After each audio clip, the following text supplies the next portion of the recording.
ऐसा ही ना हो जाए, 2004 इस बार रिपीट ना हो जाए। सर, नीतीश जी का भविष्य कैसे देखते हैं फ्यूचर? खामोश। नमस्कार। इन खबर में आपका स्वागत है। चुनाव आयोग ने आम चुनाव 2024 के लिए तारीखों का ऐलान कर दिया। 2019 की तरह पूरे देश में 7 चरणों में चुनाव होंगे।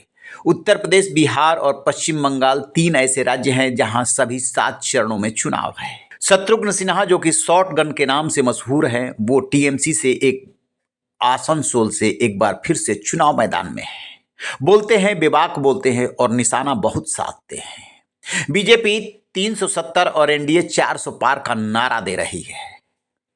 उस पर उन्होंने जम के साधा है निशाना, और जब बात आई नीतीश कुमार की तो उन्होंने कह दिया खामोश।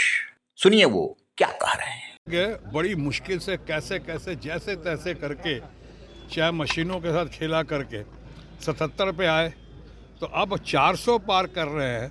तो 77 को 2 से भाग कर दो, गुणा कर दो, तो 77 को करोगे कितना आएगा?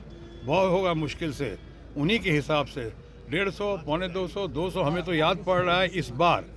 अभी फ़िलहाल ज़्यादा नहीं कहना चाहिए, लेकिन मुझे इस बार लग रहा है भारत का जो चुनाव हो रहा है वो मुझे कुछ 2004 का, जब उस वक्त मैं भी था भारतीय जनता पार्टी में, और हमारे फादर फिगर भारत के भूतपूर्व प्रधानमंत्री अटल बिहारी वाजपेयी जी थे, और उस वक्त इंडिया शाइनिंग का नारा हुआ था और क्या क्या बातें नहीं हुई थी, और उस वक्त हम लोग देखते रह गए। और 2004 में आपको पता है कि कैसे प्रधानमंत्री मनमोहन सिंह जी प्रधानमंत्री बने और 10 साल तक रहे भी। तो इस बार हमको लग रहा है कि कहीं ऐसा ही ना हो जाए, 2004 इस बार रिपीट ना हो जाए। सर, नीतीश जी का भविष्य कैसे देखते हैं फ्यूचर? खामोश। चलो। सुना आपने? कह रहे हैं कि 2004 आपको याद है ना? इंडिया शाइनिंग का नारा इसी एनडीए सरकार ने दिया था।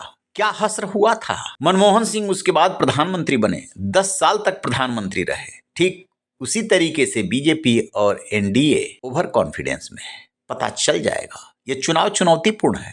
फिर वो काउंटिंग भी करते हैं और अपने अंदाज में करते हैं। बताते हैं कि जो बीजेपी और एनडीए 400 का नारा दे रही है वो कहाँ जा करके फिट बैठता है। वो 77 गुना 2 करते हैं और फिर बोलते चले जाते हैं। लास्ट में पत्रकारों ने नीतीश कुमार का जिक्र किया तो फिर उन्होंने सबको कर दिया खामोश। आपकी क्या राय है? कमेंट बॉक्स में जाके कमेंट जरूर कीजिएगा। रहिए बेखबर, देखते रहिए इन खबर। Thank you.